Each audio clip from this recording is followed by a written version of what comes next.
Our first NFL Sunday is upon us. Rejoice and be glad in it. We've got 7 games on CBS, highlighted by the Chiefs and Browns clashing in a divisional round rematch. Another very intriguing matchup on the schedule. 2 former Alabama teammates going head-to-head in New England. They both won a national championship with the Tide. Tua Tagovailoa and the Dolphins visiting Mac Jones and the Patriots. Back here with Vegas insider Todd Fuhrman to break down the NFL on CBS, all 7 games. Let's start in KC, where the Chiefs are a 5.5-point favorite. The total's 54.5. Cleveland hasn't won a season opener since 2004. They've only covered 4 of their last 16 season openers. Todd, you know I'm a diehard Browns fan, but I won't be offended if you go against Cleveland here. You know, Hakeem, when we do these segments and we talk about all 7 matchups on CBS on a Sunday, I start to get a little bit nervous because this is when you break out your pen and paper, and I know you're already trying to put together your 5, your 6, and your 7 teamers here, but I at least think you're going to like the first leg here because I do believe the Brownies can break that long-standing hex that's plagued them in Week 1 going all the way back to 2004, like you mentioned. I look at this Cleveland offense, and there's a lot of reason for optimism here. You talk about a dynamic backfield with Nick Chubb as the bell cow and Kareem Hunt, a nice change of pace guy. The wealth of weapons that they have at the receiver position. Whether or not Odell Beckham Jr. goes plays absolutely no role in my handicap. I'd actually like to see a little bit more Donovan Peoples-Jones. The biggest question for the Browns coming into this game is what will that secondary look like against the Kansas City passing attack? But until the Chiefs have a true number 2 step up opposite Tyreek Hill, I'm not sure I feel comfortable laying this kind of number against a very good opponent. This has all the makings of a field goal game late. I'm taking the Brownies to get a measure of revenge plus the 6 and wouldn't be shocked if they won outright. Yeah, there we go. I like that. Maybe a little money line sprinkle on Cleveland. See, Cleveland loves you, Todd. They always have.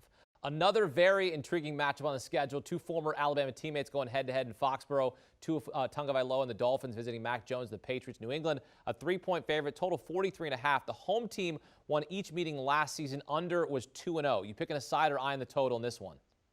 Well, watching this line move leading up to the game, Hakeem, has been awfully interesting because you had a chance, if you like New England, to lay prices of 1.5 to even 2.5 earlier this week.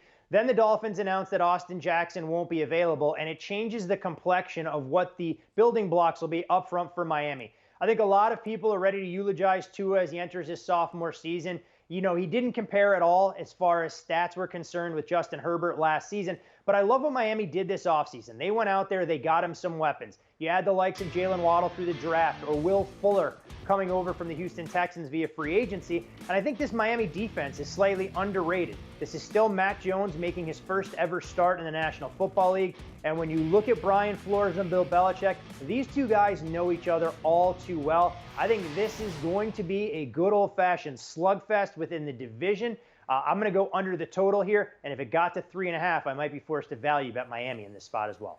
Dolphins were 11-5 against the spread last season, tied with the Bills for the best cover percentage in the NFL. Bills opened the season at home against the Steelers. Over the last 3 seasons, Pittsburgh 12-3 ATS as an underdog. Steelers are a 6.5-point dog in Orchard Park, total 48. What's your play in this game?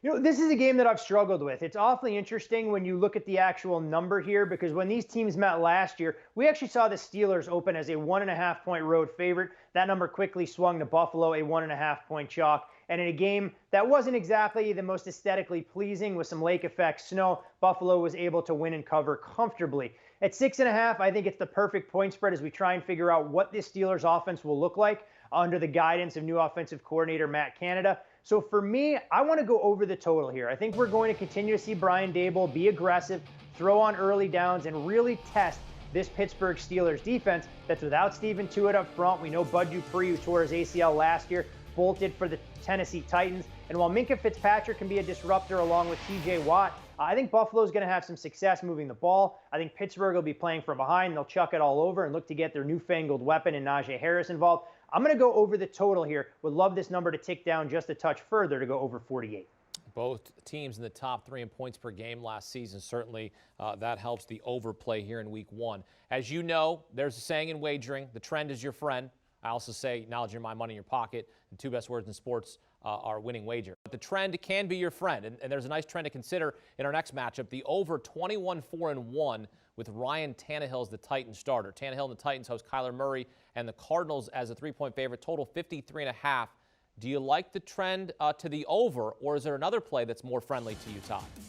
I have no problem with the trend whatsoever. I'd be hard-pressed to make a case to go under in this particular matchup, but I do happen to like the underdog just a touch more.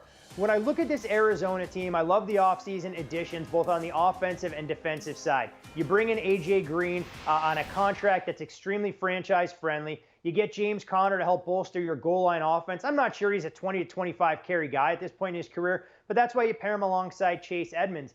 Meanwhile, defensively, I don't think the Cardinals get enough credit for what this group is. Now, I know there are some major reservations in the secondary, and that's going to get tested against the likes of a healthy Julio Jones and A.J. Brown. But Julio and Ryan Tannehill have only had 1 week together during fall camp. Tannehill out with COVID protocols. Julio been dealing with a knee injury. So that's a major cause for concern. I think we all expect Derrick Henry to continue to put up gaudy numbers. But at some point, given the workload he's seen, the tread's going to wear off of that tire. And the one common denominator for Arizona, this is a team who typically plays great football, especially on the offensive side in September and October. I look for that trend to continue, and I think Kyler Murray puts together a dynamic performance. Give me Arizona here plus the points. Would not hesitate for a second to bet the Birds on the money line.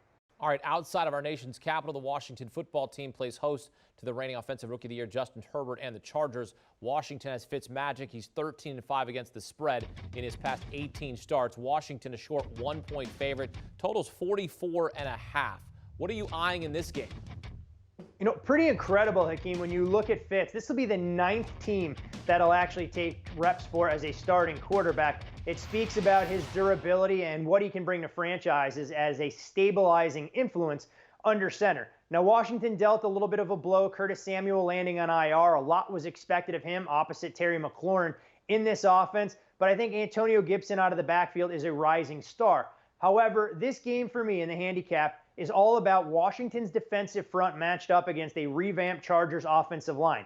Sure, you bring in Corey Linsley and you have Brian Bulaga, but Bulaga's been dealing with some injuries throughout camp. Rashawn Slater will make his NFL debut as a member of this blocking unit up front.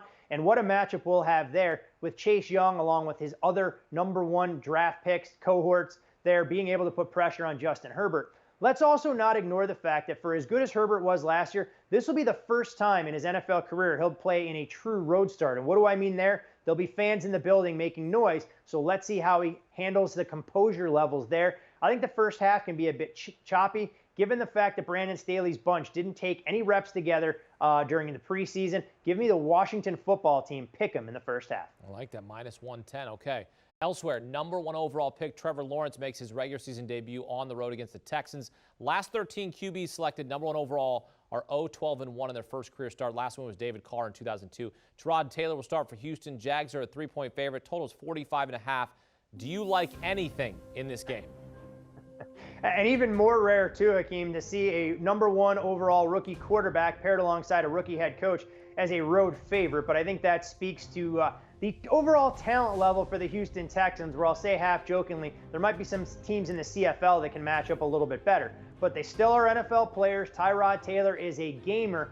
And I thought all summer long I was going to have to make a case for the Houston Texans. I was going to want to bet them as a home underdog here, thinking they would put all of those distractions in the rear view.